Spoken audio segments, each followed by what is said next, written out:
दोस्तों नमस्कार। एक बार फिर मैं आपके बीच में हाजिर हुआ हूँ। मेरी ज़िंदगी का ये सबसे रिलैक्स टाइम है। जब से मैं अपने प्रोफेशन में आया हूँ तब से इस तरह का रिलैक्स टाइम मुझे कभी नहीं मिला। आज मुझे भीलवाड़ा में 14 दिन हो गए हैं और मैं अब कल जो मोदी जी ने कहा उसके अनुसार अब अगले 20 दिन और हम घर में रहने वाले हैं। तो सोचा कि क्यों ना इस समय का सदुपयोग किया जाए और मेरे जो एमएलएम के साथी हैं उनको मैं अपने अनुभव को कैसे साझा करूं। मुझे मल्टी लेवल मार्केटिंग में लगभग 20 साल का वक्त हो गया है। एक ही कंपनी में मैंने अपना करियर बनाया, एक ही कंपनी में अपना काम चालू किया और लगातार 20 साल तक वर्क किया। मल्टी लेवल मार्केटिंग के कई लोग मेरे से मिलते हैं और अलग अलग तरह के प्लान के बारे में डिस्कस करते हैं। सही बातों में दोस्त अगर मैं बताऊं आपको तो मुझे किसी भी प्लान का बहुत ज्यादा नॉलेज नहीं है।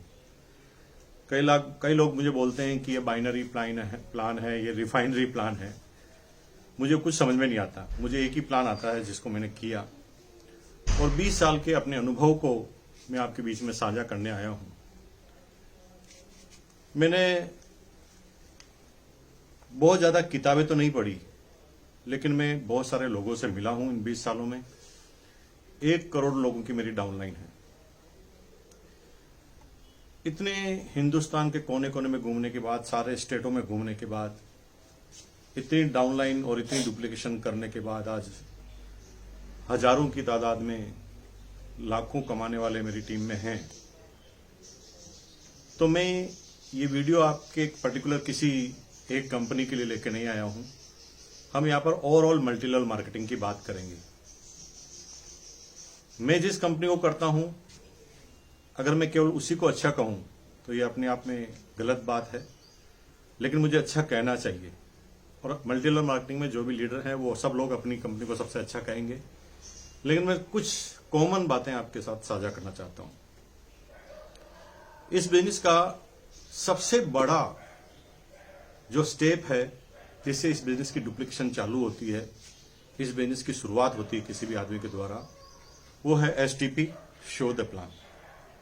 हम अपने प्लान को किस तरह से बताते हैं, इस पर यह डिपेंड करता है कि सामने वाला कितना सीरियस बिजनेस को होता है। तो मैं प्लान में किन किन कंटेंट का होना जरूरी है उसके बारे में डिस्कस करूंगा। उससे पहले मैं आपको बता दूं, एक कहावत है, first impression is the last impression. तो प्लान में आपके पोस्चर का, आपके ग्रूमिंग का बहुत बड़ा महत्व होता है। 90% लोग आपकी पर्सनालिटी को 4 चीजों से समझ जाते हैं। पहला, आपका हुलिया। हुलिया का मतलब आपके चेहरे और आपकी सुंदरता से नहीं है, और आपको ब्यूटी पार्लर में जाने की सलाह नहीं दे रहा हूं। हुलिया का मतलब आपके चेहरे पर हल्की सी मुस्कुराहट, खुशी और किसी उपलब्धि पर पहुंचने की जो आशाएं होती है, जब आपके चेहरे पर झलकती है तो वो आपके हुलिये में रोल अदा करती है। आप ट्रेन में जब किसी से पूछते हैं कि अगला स्टेशन कब आएगा, तब भी सबसे पहले आप ये देखते हैं कि सामने वाला रिलैक्स है, उसी से पूछते हैं। जिसका सिर दर्द कर रहा हो उससे नहीं पूछते, जिसने अभी भी फोन पर झगड़ा किया उससे नहीं पूछते। आप उस व्यक्ति से पूछना पसंद करते हैं जो मुस्कुराता रहता है। तो सबसे पहले ध्यान देने वाली बात है कि जब हम किसी को प्लान देने जाएं तो आपका हुलिया एकदम सही हो। जब आप पूरे कॉन्फिडेंट हो, जब आप पूरी तरह पॉजिटिव हो, तभी आप किसी को प्लान बताएं। दूसरा, हुलिये के बाद आता है आपका ड्रेस कोड। इंप्रेशन की दूसरी चीज है ड्रेस कोड। दुनिया में जब भी कोई फिल्म बनती है, बड़े से बड़े कलाकार को जब भिखारी का रोल अदा करना होता है तो सबसे पहले डायरेक्टर जो होता है शक्ल को बिगाड़ता है, भिखारी जैसी बनाता है, और उसके बाद उसके कपड़े भी भिखारी जैसे करता है, तब जाकर वो भिखारी लगता है। इसका मतलब है आपका ड्रेस कोड से ये पता चल जाता है कि आप किस लेवल के आदमी हैं। तो आपने सही ड्रेस कोड पहना हो। सिंपल सा ध्यान रखिए, मेरा अनुभव ये कहता है कि व्हाइट कलर की शर्ट, डार्क कलर की पैंट, अगर सर्दी है तो सूट और टाई लगी हुई। तीसरा जो इंप्रेशन की जो सबसे बड़ी चीज होती है वो होती है आपके शब्दों का चयन। The magic of spoken word में आप देखेंगे, पढ़ेंगे, तो आपको पता चलेगा कि आपके शुरुआती 2-4 शब्द ही ये डिसाइड कर देते हैं कि सामने वाला आपको सीरियस ले या न ले। एक आदमी किसी रेस्टोरेंट में जाकर अगर किसी बेरे को ऐसे करके आवाज करता है तो ये पता चल जाता है कि ये आदमी कपड़े ही अच्छे पहने हैं, इसका ग्रूमिंग ही अच्छा है, बाकी इसके अंदर तमीज नहीं है।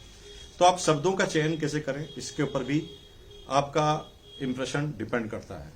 और चौथी सबसे महत्वपूर्ण बात है जो आपकी पर्सनालिटी में चार चांद लगाती है, वो है आपकी बॉडी लैंग्वेज। आप किस तरह से बैठे हैं। हालांकि ये चारों शब्द एलडीपी के टॉपिक हैं, लीडरशिप डेवलपमेंट प्रोग्राम के टॉपिक हैं। इन चारों पर अलग अलग पूरे के पूरे एक एक दिन के फंक्शन हो सकते हैं। कभी हम मिलेंगे किसी ट्रेनिंग में तो इन सब्जेक्टों पर हम बात करेंगे कि how to develop your personality. तो पहली बात है, जब आप किसी को प्लान बताने जाएं तो सबसे पहला काम है फर्स्ट इंप्रेशन, यानी ग्रूमिंग आपको सही करनी है, पर्सनालिटी को सही करनी है। और दूसरा जो काम है आपकी तैयारी, पीछे की आपकी तैयारी क्या है। 90% लोग कहीं पर भी चालू हो जाते हैं प्लान बताना और उनके पास किसी तरह का टूल्स नहीं होता और वो प्लान बताना चालू कर देते हैं। कई बार तो हम प्लान बताते वक्त सामने वाले से पेन मांगते हैं कि सर आपका पेन दे दो, मैं आपको समझा देता हूं। ये अपने आप में एक रॉन्ग इंप्रेशन की बात है। आपके पास पेन हो, आपके पास डायरी हो, आपके पास आपकी कंपनी का कैटलॉग हो, आपके पास अपनी कंपनी के कैटलॉग के साथ मार्केटिंग प्लान की बुक हो और उसके साथ आपके पास कुछ प्रोडक्ट हो और वेल अप टू डेट आपके हाथ में एक बैग हो और इन बैग में सारे टूल्स हो, टूल्स के साथ प्रोडक्ट हो, और तब जाकर आप कंप्लीट रूप से इस बिजनेस को करने लायक बनते हैं। 90% लोग क्या सोचते हैं कि भाई प्लान है कभी भी बता देंगे। दोस्तों याद रखना, दो चीजें जीवन में, दुश्मन और ग्राहक कभी भी आपको नोक करके नहीं आएगा। इसलिए आपको हमेशा तैयार रहना। जैसे सेना के लोग हमेशा तैयार रहते हैं, वैसे डायरेक्ट सेलिंग के जो बिजनेसमैन हैं, डिस्ट्रीब्यूटर हैं, वो हमेशा तैयार रहते हैं। किसी भी समय आपको ये प्लान बताना पड़ सकता है और कहीं पर भी आप ये प्लान बता सकते हैं। तो ये तैयारी करने के बाद कैसे आप प्लान बताएं। प्लान के 4 भागों में विभक्त करूंगा मैं। पहला है प्लान की स्टार्टिंग, यानी स्टार्टअप प्लान का किस तरह से हो। दूसरे भाग में हम बात करेंगे कि उसे इस बात के लिए कैसे आप मोटिवेट करेंगे कि वो डायरेक्ट सेलिंग करे, क्यों महत्वपूर्ण है, क्यों उसे करना चाहिए। दूसरे भाग में ये बात लेंगे। ये दोनों भागों में हमेशा वक्त के अनुसार बदलाव किए जा सकते हैं। लेकिन तीसरा भाग है वो है आपका मार्केटिंग प्लान। ये डुप्लीकेबल चीज है। यहां पर हमेशा जब आप कैलकुलेशन बताएं तो एक ही फॉर्मेट में बताएं। अगर आप 4 लेख से बता रहे हैं, अगर आप 3 लेख से बता रहे हैं, कंपनी को लेफ्ट साइड में लिख रहे हैं और कंज्यूमर को राइट साइड में लिख रहे हैं, तो आप हमेशा वैसा ही करें। क्योंकि जो लोग आपका प्लान देख रहे हैं हो सकता है वो बार बार प्लान देखें और उन्हें वो चीज याद हो जाए। क्योंकि अगर आपने हर बार अलग अलग तरह की कैलकुलेशन ली तो आपको बार बार कैलकुलेटर को हाथ में लेना पड़ेगा और वो आपका समय खराब करेगा। इसलिए आप एक ही तरह का प्लान जब भी आप कैलकुलेशन शो करें तो एक तरह की करें, ये डुप्लीकेबल होती है। और चौथे भाग में हम बात करेंगे कि हम जिस एमएलएम की बात कर रहे हैं उसी को क्यों करें। क्योंकि शुरू की 3 बातों में हमने हमारी कंपनी का जिक्र नहीं किया। हमने मल्टी लेवल मार्केटिंग का जिक्र किया, एक प्लान का जिक्र किया, लेकिन उस प्लान में सबसे महत्वपूर्ण बात चौथे नंबर पे आती है उस समय जब आप ये बताते हैं कि मैं जिस कंपनी का प्लान लेकर आया हूं उसे ही आपको क्यों करनी चाहिए। मल्टी लेवल मार्केटिंग में जब वो पॉजिटिव हो जाता है तो चौथे नंबर पे यही पॉइंट आपके लिए कारगर होता है। तो आइए दोस्तों, हम एक एक पॉइंट पे चलते हैं। सबसे पहला पॉइंट, स्टार्टअप। जब आप किसी के पास जाएं तो जाते ही अगर आप उसको प्लान शो करना चालू कर देंगे तो हो सकता है वो किस दुविधा में हो, उसके दिमाग में कोई बात घूम रही हो, और उस समय आप जब directly hand to hand plan चालू कर देंगे तो सामने वाला आपसे कांटेक्ट जुड़ेगा नहीं और वो दूसरी दिशा में हो सकता है सोचे। इसलिए सबसे पहले ज्यादा जरूरी है कि आप उससे फेमिलियर हो जाइए, उसका हालचाल पूछिए, उसका परिचय लीजिए, अपना परिचय दीजिए, और जब वो आपसे एकदम फेमिलियर की तरह बिहेव करना चालू करें तो उसके बाद आप उसके इंट्रोडक्शन से जानिए कि उसकी जरूरत क्या है। हर आदमी जो बिजनेस करता है उसके अलग अलग नजरिया होता है करने का, अलग अलग सोचने का नजरिया होता है। कुछ लोग इस बिजनेस में पैसे के लिए इस बिजनेस को करते हैं, और मैं आपको बता दूं मेरा ये अनुभव है, चाहे लोग कितनी भी बड़ी बड़ी बातें करें कि मुझे पैसा नहीं चाहिए, मुझे ये नहीं चाहिए, लेकिन दुनिया में सबसे ज्यादा कोई चीज हमें अट्रैक्ट करती है तो वो पैसा है। इस बात को आपको समझना चाहिए। चाहे मुकेश अंबानी के पास भी खूब सारा पैसा है, लेकिन जब उसे कोई नया प्रोजेक्ट बताया जाता है तो प्रॉफिट वाला प्रोजेक्ट बताया जाता है तो ही वो करता है। इसका मतलब फर्स्ट इंप्रेशन जो है वो पैसा ही है। तो हमें ये पता करना है कि वो पैसों के लिए इस बिजनेस को करेगा, और साथ में हमें ये पता करना है कि अगर वो थोड़ा सा अपने आप को इकोनॉमिकल साउंड समझता है, अच्छा समझता है, तो हो सकता है वो नेम और फेम के लिए इस बिजनेस को करे। कुछ लोग जिनके बच्चे हैं, फैमिली है, कुछ लोग इसे सिक्योरिटी के लिए करना चाहेंगे, और कुछ लोग जिनके जीवन में बिल्कुल टाइम ही नहीं है तो वो इस बिजनेस को टाइम को करना चाहेंगे। तो आप उसकी कंफर्ट जोन को जानिए, वो क्या चाहता है जीवन में। अगर वो बहुत ज्यादा बिजी है तो आप अपनी टाइम से बात चालू कर सकते हैं कि हम इस बिजनेस में टाइम ही पैदा कर सकते हैं। अगर उसकी बिजनेस जीवन सिक्योर नहीं है, वो नौकरी तो करता है लेकिन पर्टिकुलर उसकी एक स्किल की वजह से वो पैसा कमा रहा है, तो वो अपनी लाइफ को सिक्योर करना चाहता है, अपने बच्चों को, अपनी बीवी को सिक्योर करना चाहता है, परिवार को सिक्योर करना चाहता है, तो सिक्योरिटी के लिए उस बिजनेस को करेगा। कुछ लोग बहुत बिजी हैं, टाइम नहीं है तो टाइम के लिए करेंगे। कुछ लोग पैसों के लिए करेंगे, और पैसा चीज आती है 80% लोग इस बिजनेस को पैसों के लिए ही करते हैं। तो पहले पार्ट में हमने देखा स्टार्टअप में हम इंट्रोडक्शन करें, उससे फेमिलियर हो जाए और उसकी जरूरत है उसको हम समझे, और क्यों डायरेक्ट सेलिंग वो करे उसके पीछे रीजन जाने, और उस पर हाईलाइटेड करते हुए आपको बात करनी है। तीसरे फेज में आपको मार्केटिंग प्लान शो करना है। मैंने यहां पर पहले भी आपको कहा, यहां पर जब मार्केटिंग प्लान शो करेंगे, जो कैलकुलेशन शो करेंगे, उस कैलकुलेशन के अंदर कभी भी आप बदलाव न करें, ये डुप्लीकेबल होता है। नहीं तो हर बार आप अलग अलग तरह का एग्जाम्पल ले लेंगे तो आपको समझाने में टाइम भी लगेगा और आप खुद कॉन्फिडेंट कम हो जाएंगे, बार बार आपको कैलकुलेटर हाथ में लेना पड़ेगा। लेकिन जब आप प्लान बताएं तो इस चीज का जरूर ध्यान रखना। कभी बार हम रेलगाड़ी की तरह प्लान को चलाते जाते हैं और वहां पर एक बहुत बड़ी प्रॉब्लम आती है, सामने वाला आधी बात समझता ही नहीं और आपकी बात पे एसेस करता रहता है। इसलिए आप ये ध्यान रखें कि वो अगला आदमी आपसे कनेक्ट है कि नहीं, वो लगातार आपकी बात को ग्रहण कर रहा है कि नहीं कर रहा। उसके लिए बार बार आप हर 2 से 3 मिनट में आप उसे एक प्रश्न पूछ सकते हैं। जैसे एग्जांपल मैं आपको देता हूं कि सर आपका बिजनेस हुआ 6000, ये एक स्लैब है, अब आप बताइए आप कितने स्लैब पर पहुंचे। जब आप बार बार उसे क्वेश्चन पूछते जाएंगे तो वो कनेक्ट रहेगा पूरे प्लान के दौरान। जब पूरा प्लान खत्म हो, आप बता दें कि रॉयल्टी आपको आता है, उसके बाद आपकी बिजनेस और आपका जीवन सिक्योर होता है, टेक्निकल बोनस आपको आता है। तो जब ये प्लान खत्म हो जाता है तब तक वो मल्टी लेवल मार्केटिंग को समझ चुका होता है कि मल्टी लेवल मार्केटिंग में हमें टाइम, मनी, सिक्योरिटी मिलती है और इस तरीके से मिलती है। हम जितने लोगों को अपने नेटवर्क में शामिल करेंगे उतना पैसा आएगा। तो चौथे नंबर पे सबसे महत्वपूर्ण प्रश्न आता है, जब अब सामने वाला आदमी निर्णय लेगा, डिसीजन लेगा कि मुझे इस बिजनेस को करना है कि नहीं करना। वो चौथी बात है कि हम एमएलएम कंपनी में जो प्लान बताया जा रहा है वही बिजनेस करें। क्योंकि अभी मल्टी लेवल मार्केटिंग की बात आपने की, अभी आपने अपनी कंपनी की बात नहीं की। तो अब ये डिपेंड करेगा कि कंपनी आप ही की क्यों सिलेक्ट करें, उसके बारे में आपको क्लियर करना पड़ेगा। जैसे एग्जांपल, जीवन में हम सब काम पैसों के लिए करते हैं और हर जगह कोई भी आदमी समय खर्च करके ही पैसा कमा सकता है। जीवन में पैसा कमाने का तरीका है समय खर्च करो, पैसा कमाओ। लेकिन मल्टी लेवल मार्केटिंग में आप समय खर्च नहीं करते, समय का निवेश करते हैं। जैसे मैं 1 घंटा किसी को प्लान बताता हूं, तो अगर वो मल्टी लेवल मार्केटिंग ज्वाइन कर लेता है, मेरी कंपनी ज्वाइन करता है, तो 1 घंटे वो हमेशा काम करेगा। जब वो अपने लिए काम करेगा तो 1 घंटा वो मेरे लिए भी काम होगा।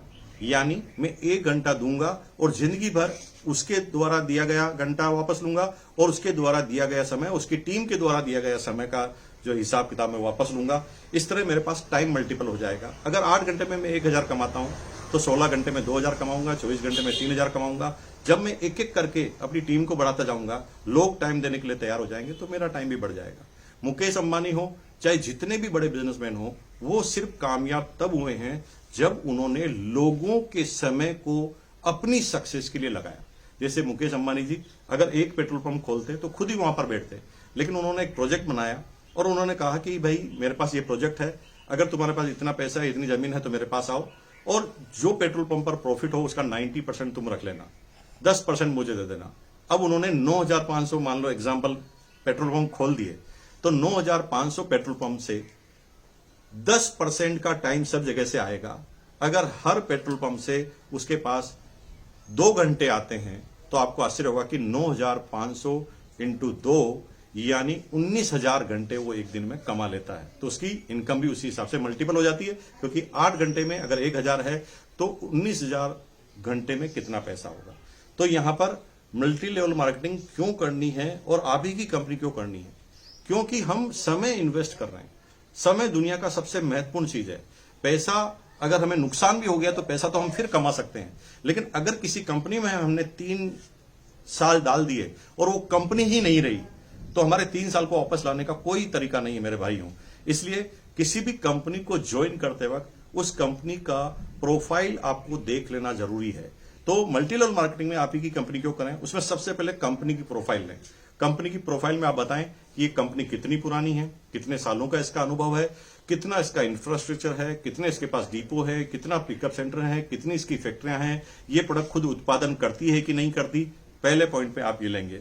दूसरे पॉइंट में आप ले सकते हैं आपके प्रोडक्ट जो है उसमें 3 पॉइंट लेने पड़ते हैं। सबसे पहले प्रोडक्ट की क्वालिटी क्या है, प्रोडक्ट की रेट क्या है और प्रोडक्ट की रेंज क्या है।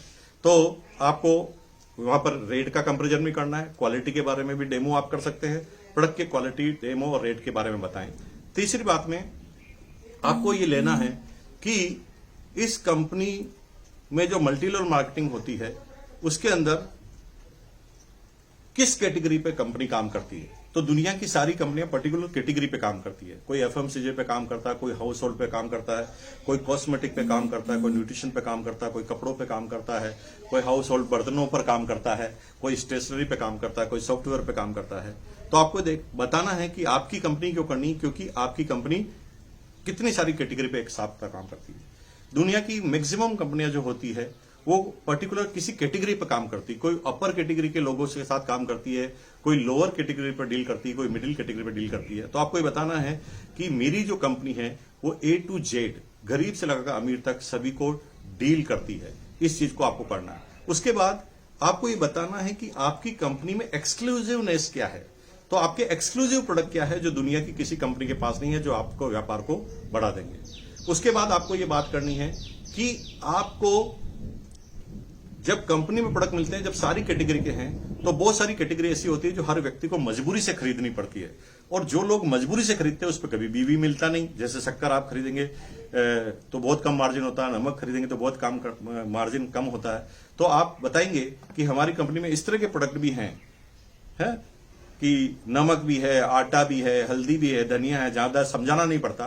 तो आपको कुछ भी ऐसा मिलना है जिस पर आपको ज्यादा मेहनत नहीं करनी, लोग बाग यूज करेंगे और आपके पास इनकम आएगी। और सबसे लास्ट वाला प्रोडक्ट जो चौथे नंबर पॉइंट का है वो है आपको बताना है हमारी कंपनी का एजुकेशन सिस्टम। एजुकेशन सिस्टम में आपको बताना है कि क्या मीटिंग होती है, क्या सेमिनार होती है, क्या DTW होता है, क्या लीडरशिप डेवलपमेंट प्रोग्राम होते हैं, क्या सेलिब्रेशन फंक्शन होते हैं। और आपको लास्ट में उसे जो नजदीक में जो फंक्शन होने वाला है उसके लिए उसको इनवाइट करना है। जी हाँ, इनवाइट करना है। और जब वो सारी चीज क्लियर करे और जब वो कुछ सोच रहा हो तब आप उसे निर्णय लेने में मदद करें और उसे बोलें कि देखिए सर, इसमें आपका कुछ लग नहीं सकता, निर्णय आप ले, लेकिन जब तक आप निर्णय लेंगे तब तक हम कुछ काम कर चुके होंगे, क्योंकि मीटिंग में हम जाएंगे उससे पहले हमारा काम हो चुका होगा। और आप अगर वो ज्वाइन करने के लिए तैयार हो तो आप उसे ज्वाइन कराते वक्त डुप्लीकेशन का पूरा ध्यान रखें। आप उसी के मोबाइल में एप्लीकेशन लॉन्च करें और वो कैसे फीड किया जाता है ज्वाइनिंग को उसी से कराएं और उसके साथ खड़े रहें। और आप एक एक चीज प्रोसीजर जब उसे बताएंगे तो ये पहली बार में डुप्लीकेशन हो जाएगी। दूसरी बार जब उसे किसी को ज्वाइन कराना होगा तो वो बार बार आपके पास नहीं आएगा, आपको परेशान नहीं करेगा। तो इस चीज का आपको ध्यान रखना है। जब वो ज्वाइन करे तो उसे प्रोडक्ट परचेज करवाने के लिए ले जाना है पिकअप सेंटर पर। और पिकअप सेंटर पर जब आप परचेज करवाने के लिए ले जाएं तो आप बिल्कुल भी ये नहीं कहें कि इतने का ही प्रोडक्ट लेना पड़ता है, ये कंपलसरी है या यहाँ है। आप उसे कहें कि सर, ये बिजनेस में बहुत बड़ा मुकाम हम हासिल करना चाहते हैं, तो पहले हमें ये जान लेना चाहिए कि हम जिस कंपनी में काम कर रहे हैं उस कंपनी के प्रोडक्ट कैसे हैं। अगर उस कंपनी के प्रोडक्ट में दम नहीं है तो बिजनेस चलने वाला नहीं है। तो हम जिन प्रोडक्टों को लेंगे, कंपनी के उन सारे प्रोडक्टों को लेंगे और पहले ही दिन उसके घर पर एक डिस्प्ले वॉल, जिसे हम घर पर खोली गई दुकान कह सकते हैं। मैंने कई बार पिछले 4 सालों से मैं एक प्रचलित बात कर रहा हूं कि सब लोग अपने घर में एक डिस्प्ले वॉल लगाएं, अपनी दुकान खोलें। और आज कोरोना की वजह से हम सब लोग घरों में बैठे हैं थोड़ा सोचिए दोस्तों, सब लोगों ने अगर ये मेरी बात मानी होती तो आज कितनी दुकानें होती। आप घर बैठे अपने अड़ोस पड़ोसी को प्रोडक्ट दे सकते थे जब वो मार्केट में उनको मिल नहीं रहे और आप उन्हें देते तो आपसे कांटेक्ट बनता, वो प्रोडक्ट यूज करने के लिए तैयार होते। तो आप जब भी किसी को ज्वाइन कराएं तो एक एक प्रोडक्ट का सैंपल सारा वो ले जाए, आप उसे रेस्ट्रिक्ट मत कीजिए। जब भी आप ये सोचोगे कि मेरा काम तो हो गया, इसने इतने की परचेजिंग कर ली, तो फिर वहां गलत है, वहां डुप्लीकेशन के लिए गलत है। अगर वो सारे प्रोडक्ट लेकर इस बिजनेस को ज्वाइन करेगा तो ही वो किसी को ज्वाइन करेगा तो डुप्लीकेबल होगा, क्योंकि जैसा बाप वैसा बेटा। तो दोस्तों, मैंने अभी आपको इस वीडियो में केवल ये बताया कि जब किसी के प्लान बताएं तो क्या स्टार्टअप होना चाहिए, किन किन बिंदुओं पर हमें ध्यान रखना चाहिए, किन किन चीजों पर हाईलाइट करना चाहिए। लेकिन आने वाले समय में मैं एक वीडियो फिर बनाने जा रहा हूं जिसमें मैं प्लान शो करके बताऊंगा कि किसी व्यक्ति के सामने प्लान कैसे शो किया जाता है। तब तक के लिए अलविदा। लेकिन हम इस समय को हम यूज करते रहेंगे, रोज नई बात लेकर आएंगे। मैं अपनी टीम के साथ कॉन्फ्रेंस भी करता रहता हूं, लेकिन ये पर्टिकुलर वीडियो मैंने किसी एक कंपनी के लिए नहीं बनाया। मल्टी लेवल मार्केटिंग का जिंदा रहना जरूरी है। हम सब लोग जब पॉजिटिव रहते हैं मल्टी लेवल मार्केटिंग में, इसी का नतीजा है कि भारत सरकार 2016 में डायरेक्ट सेलिंग पर गाइडलाइन लेकर आई। उससे पहले डायरेक्ट सेलिंग के बारे में कोई भी आदमी जानता नहीं था, कोई भी ब्यूरोक्रेट्स नहीं जानते थे, नेताजी लोग नहीं जानते थे, पुलिस वाले नहीं जानते थे। तो हमें इस बिजनेस को करने में बहुत प्रॉब्लम आती थी। लेकिन मल्टी लेवल मार्केटिंग को आज सामाजिक मान्यता मिलना चालू हो गई है। भारत सरकार के गजट में, भारत सरकार की वेबसाइट पर मल्टी लेवल मार्केटिंग का नाम आता है, उस पर गाइडलाइन आती है। और यही एक तरीका है जिसकी वजह से हम मल्टी लेवल मार्केटिंग को जिंदा रख सकते हैं। बहुत बहुत धन्यवाद आपका कि आपने मुझे सुना। हम फिर आपके बीच में नया वीडियो लेकर आएंगे। बहुत बहुत धन्यवाद।